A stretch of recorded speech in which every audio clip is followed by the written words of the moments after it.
नमस्कार, मी बाळा पराड, शिरूर तालुका मित्र परिवार, आपलं खर्डे चंदननगर आणि आम्ही सावित्रीच्या लेकी यांचं संस्थापक अध्यक्ष. मित्रांनो, येत्या विधानसभा निवडणुकीमध्ये आपण लोकप्रिय आमदार सुनील अण्णा टिंगरे यांनाच प्रचंड अशा मताधिक्याने विजयी करावं अशी मी आपल्या सर्वांना नम्रतेची आणि आग्रहाची विनंती करतो. सुनील टिंगरेच का? तर सुनील टिंगरे हा प्रत्येक समाजाला, प्रत्येक जाती धर्माला सोबत घेऊन जाणारा एक आमदार आहे.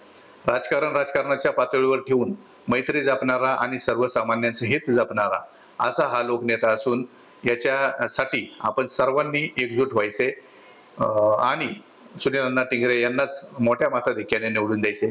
कुठल्याही दडपशाहीला, दहशतीला न घाबरता आपण लोकशाहीमध्ये राहतो आणि लोकशाहीमध्ये राहताना आपलं स्वातंत्र्य आपण अबाधित ठेवलं पाहिजे. कुठल्याही मानसिक गुलामगिरीत आपण इथून पुढे राहायचं नाही. हे पण प्रत्येक खर्डे चंदननगरकरांनी, वडगाव शहरीकरांनी करावा आणि मोठ्यात मोठ्या संख्येने आमदार सुनील अण्णा टिंगरे यांनाच विजयी करावं अशी मी आपल्या सर्वांना आग्रहाची अशी विनंती करतो. धन्यवाद. जय जिजाऊ, जय शिवराय.